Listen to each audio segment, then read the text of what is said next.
दोस्तों, हमारे देश के विपक्ष के नेता leader of opposition LOP Rahul Gandhi ji अभी एक बार फिर से जब से वो एलओपी बने हैं, पहली बार वो अमेरिका के दौरे पर गए हैं।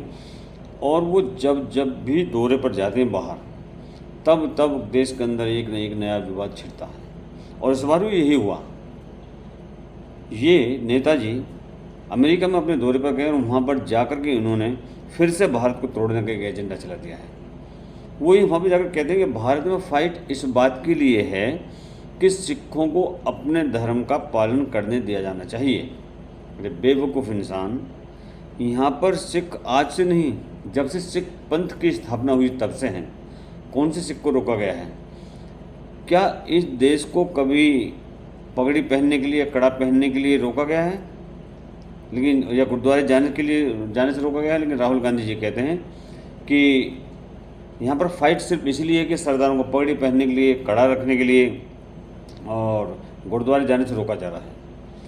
इतना बड़ा झूठा इंसान है ये कि शायद इसके जैसा कोई और झूठा ही नहीं। जितना ये देखने में पप्पू लगता है, ये पप्पू है नहीं। ये बहुत ही शैतान और शातिर किस्म का इंसान है। ये इसकी एक ही इच्छा होती है हमेशा कि इस देश के टुकड़े टुकड़े किए जाएं। और ये भी कहता है कि यह फाइट सभी धर्मों के लिए है। यह कि अगर वो जो देश के अंदर में अल्पसंख्यक हैं उनको भड़काता है कि किसी तरह से वो इस देश को तोड़ें। देश में कहीं कभी ऐसा हुआ है कि किसी भी सिख को कड़ा पहनने से, पगड़ी पहनने से, गुरुद्वारे जाने से रोका गया है? यहाँ पर जितने भी धर्म हैं सभी को भारत के अंदर में अपना धर्म पूरी आज़ादी से मनाने की परमिशन है। किसी पर कोई रिस्ट्रिक्शन नहीं है, इसलिए हमारा देश सेकुलर है। लेकिन बाहरी कांग्रेस और कांग्रेस के नेता जब जब ये लोग सत्ता में नहीं होते तब तब इनका एक ही उद्देश्य होता है कि देश के अंदर आग लगाई जाए। ये खुद को नहीं पता है कि यदि सिखों पर कभी कोई पाबंदी लगाई जाएगी तो उसका ख्याल सबसे पहले एसजीपीसी करेगी। ये वो संस्था है जो सिखों का वेलफेयर देखती है। या ऐसा कहकर इस राहुल गांधी ने सिखों के लिए खालिस्तान की मांग करने का समर्थन कर दिया है। ये खेल उसकी दादी ने भी खेला था और उसका हश्र क्या होता है ये बात सभी जानते हैं। राहुल गांधी की देश तोड़ने की जो इच्छा है या नीति है वो उसकी बातों में मिलती है। उसने कहा कि आरएसएस और बीजेपी के लिए भारत वन आइडिया है, जबकि कांग्रेस के लिए मल्टीप्लिसिटी ऑफ आइडिया है। शायद इसलिए इनके जो इंडी गठबंधन है, we would sorry, it's not India Alliance, that's a BJP framing, it's India Alliance. What's the last word stand for? What does the A stand Alliance. for at the end? So wouldn't it be redundant to say no.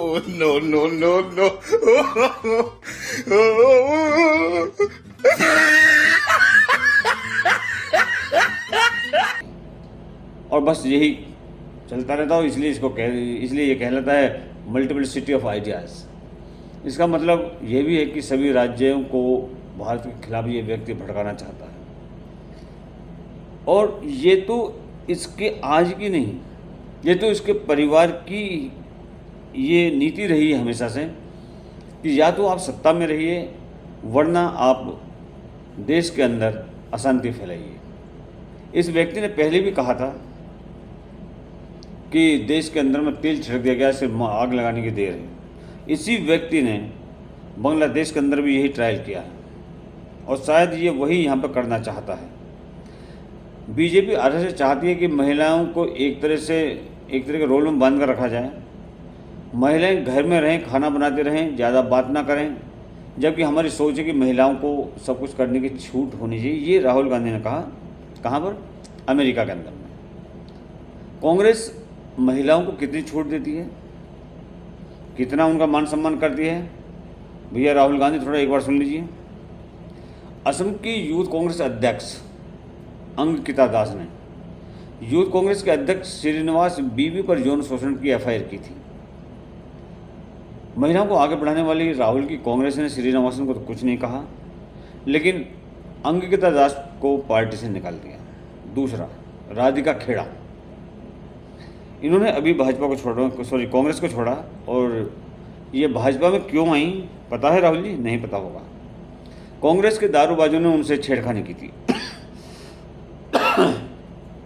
अब इनकी एक नेता और थी, प्रियंका चतुर्वेदी, जो कांग्रेस को छोड़कर शिवसेना में क्यों गई? क्योंकि उसके साथ कांग्रेस के लोगों ने बदतमीजी की थी। अभी इसी महीने केरल कांग्रेस के नेता सिमी रोज बेल्जोन ने आरोप लगाया था कि कांग्रेस में महिलाओं को आगे बढ़ने के लिए कास्टिंग काउच कल्चर से गुजरना पड़ता है और कोई खुददार महिला कांग्रेस में काम नहीं कर सकती। महिलाओं को आगे बढ़ाने वाली कांग्रेस पार्टी ने उसको तुरंत ही पार्टी से निष्कासित कर दिया। केरल की महिला कांग्रेस प्रेसिडेंट लतिका सुभाष, इन्होंने भी कुछ अपनी अजीब पीड़ा व्यक्त की, तो उसे भी पार्टी से निकाल दिया गया। और अब दूसरी तरफ मोदी और भाजपा के राज में जो महिलाएं हैं वो हर क्षेत्र में कितनी आगे हैं। मुद्रा योजना में 70% लोन जो है वो महिलाओं को दिया गया। क्या वो घर पर बैठकर खाना बनाने के लिए दिया गया है? ये जो लोन दिया गया है किस लिए दिया गया है? राहुल जी अपने दिमाग को खोलो थोड़ा सा।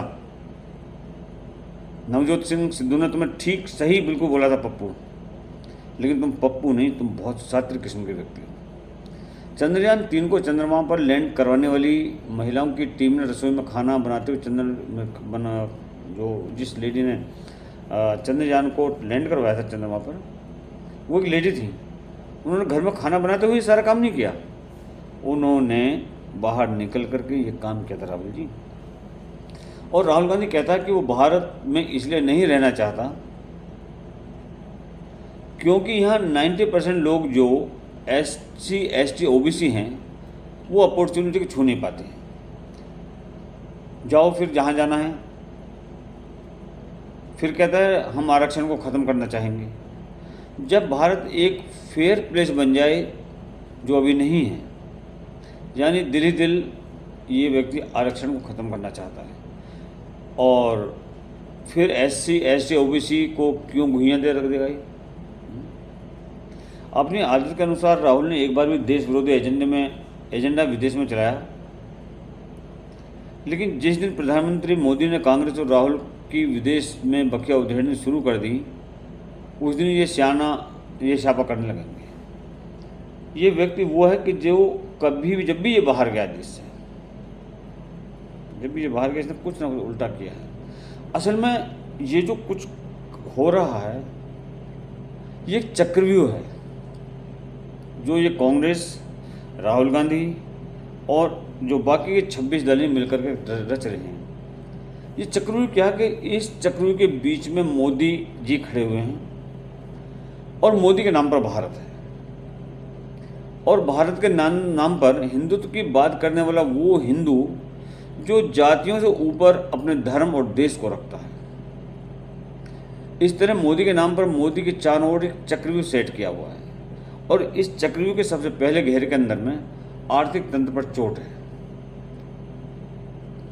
ताकि भारत की अर्थव्यवस्था जो है वो चरमरा जाए। इसके लिए किसी हिंडनबर्ग की मदद लेकर कहा जाए कि भारत का जो बाजार है वो फ्रॉड है, यहाँ से निवेश को निकाल दो। LIC, SBI, HAL सब कुछ डूब रहा है, अपना पैसा हर जगह से निकाल लो और कभी निवेश मत करना। ये एक चक्रव्यूह का पहला घेरा है। और इस चक्रव्यूह का जो दूसरा घेरा है उसके अंदर में अग्निवीर जैसे मुद्दे हैं, ताकि सेना के अंदर में बगावत हो जाए। वो सेना ही है जो गृह युद्ध या युद्ध के समय इस देश की रक्षा करेगी। इसलिए ये चाहता है कि अग्निवीर जैसे मुद्दे उठाए जाएं और इस देश की जो सेनाएं हैं वो बगावत कर दें। उस सेनाओं को भारत की सरकार के खिलाफ भड़का दो, ताकि वो लोग भी जो सेनाएं हैं वो गृह युद्ध के समय तख्ता पलट करने में साथ दें। और तीसरे घेरे में हैं किसान, ताकि उनको भड़काकर भारत की फूड सप्लाई ख़त्म कर दूं। एक देश भूखे पेट कितने दिन सर्वाइव कर सकता है? इस तरह अपने देश का पैसा, सेना, भोजन तीनों को ब्लॉक कर दिया जाए। जो किसी भी युद्ध के समय में एक बहुत महत्वपूर्ण चीज़ें होती हैं। और फिर चौथे घेरे में है आरक्षण, कि आरक्षण के नाम पर हिंदुओं को आपस में लड़ा दो और उनके अंदर में बुरी तरीके से जातिवाद को पनपा दो। इससे जब किसी युद्ध के समय उनसे एक होने की अपील की जाए तो वो आपस में एक दूसरे को ख़त्म कर दें। अब आता है इसका पांचवा घेरा। पांचवें घेरे में है संविधान। संविधान को खतरे में बता दो कि इस देश में तानाशाही आ चुकी है, मोदी तानाशाह है, भारतीय जनता पार्टी तानाशाह है, और इससे पहले कि सरकार तुम्हें मारना शुरू करे, तुम खुद ही सरकार के समर्थकों को और सरकार के अंदर जो लोग इन्वॉल्व हैं उनको मारना शुरू कर दो, वरना ये लोग तुमको ख़त्म कर देंगे। ये राहुल गांधी का पांचवा घेरा है। छठे घेरे में आता है अल्पसंख्यक का मुद्दा। ये मुद्दा क्या है कि अल्पसंख्यक के मुद्दे को ले आओ कि जितने भी अल्पसंख्यक इस देश के हैं वो खतरे में हैं, और यदि उन्हें खुद को बचाना है तो वो हमारा साथ दो, हमारा मतलब इंडी गठबंधन का, और हमारी सरकार बनवाइए, और फिर हम सब मिलकर चुन चुन कर इनसे बदला लेंगे। ये राहुल गांधी का छठा घेरा है। और सातवें घेरे में है विदेशी ताकतें, जिनको पाने के लिए राहुल गांधी हर बार विदेश जाता है और वहाँ पर जाकर के देश विरोधी बातें करता है।